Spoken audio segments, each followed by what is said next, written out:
So has Boko Haram been completely defeated? From the beginning, we've been saying that we lack certain weapons to confront the Boko Haram because of the nature of terror attacks and, of course, the environment. And we've been trying to get these weapons. At least we received 60-something to 75% or so of this, and we believe that we are reasonably equipped now to confront this Boko Haram. And that is the tonic. You cannot fight militia groups that don't respect international laws. Why has there been the sudden step up of operations against Boko Haram? Some people think it's because you're afraid that you could lose the election on the issue of insecurity. It's out of ignorance. In a political environment, people see anything. If one party, especially the ruling party, is going to the left, they will have to go to the right. They must find a reason. They must find something to tell the people. So you're not worried about losing the election? I will not lose the election. Will the elections be postponed again? I don't think so. I believe the elections will be conducted as scheduled by INEC. That is national elections, 28th of this month. I don't see why we should postpone again, because I'm quite impressed with the successes going on in the north. There's a misunderstanding about the postponement.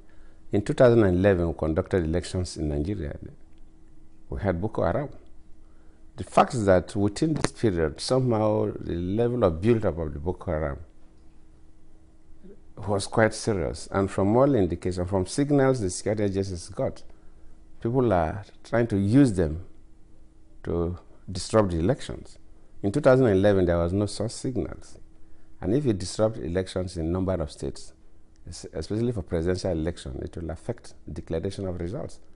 See, so the security services don't want to take any chances. They did not tell Nigerians that they must rout Boko Haram 100% before elections could be conducted. But they want to degrade Boko Haram to the extent that they will no longer have that kind of strength that will come out and disrupt elections. That is the key thing. In terms of taking over our territories, yes, we will take over all our territories, and very soon there will be no part of Nigeria where they will erect a flag and say this is a Boko Haram territory. That we will do. But what I'm saying is that even if you do that, that does not mean that you'll insulated from terror attack. That's what I'm saying. But gradually, with improvement in terms of technology and monitoring, we'll be able to bring it down. When we take over all the territories they are holding, they are becoming weaker. Now we'll improve our monitoring using superior technology to monitor the activities. Then we'll begin to pick them and, of course, frustrate the activities. So over the period, it will go. We cannot live with terror. No, we can't. We must stop it. Would you say you undermine the seriousness of this group? Would you say you mishandled this crisis? No. It's not a question of mishandling. Boko Haram didn't start with me. There are rumors that you want to remove the chairman of the Independent National Electoral Commission. Is that true? Except somebody is insinuating that the chairman has done something wrong. You cannot change an officer except the person has done something wrong. Government does not wake up, whether at the state level or federal level, the governor or the president does not wake up and change somebody. Especially INEC is a very, very sensitive body. So for me to change INEC chairman, people must, both Nigerians and non-Nigerians, will ask questions. So you cannot wake up and change INEC chairman. I've never discussed with any human being on earth about changing INEC chairman. There's a perception that corruption has gotten worse under President Goodluck Jonathan. What do you say?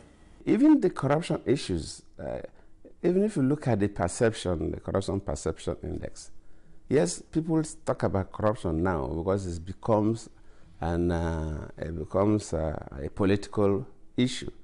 And when you promote something to the level of politics, of course, normally is blown out of proportion. Yes, we have corruption cases, no doubt about that. Yes, we have cases of people stealing, no doubt about that. I always say that, look, call a thief a thief. I'm not saying that Nigeria, that we don't have these elements of corruption or stealing. If you start from a CBN governor, the former CBN governor, who initially said that $49.8 billion we are missing. $49.8 billion is a lot of money. What is the budget of this country, for God's sake? Our budget has been about 3 point something trillion naira.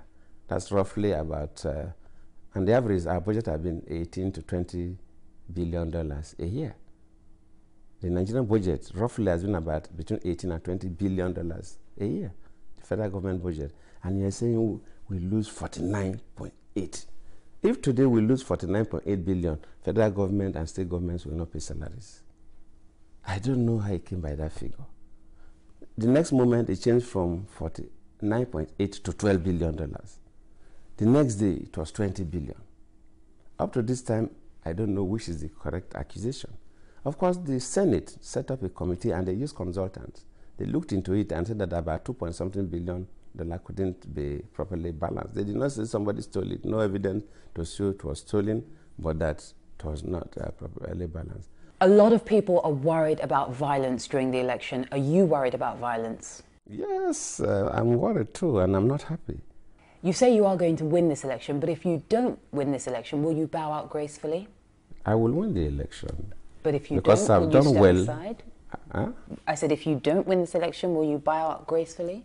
If by default somebody wins the election, of course, I'll go to my village. The country is not my father's estate. I want to serve.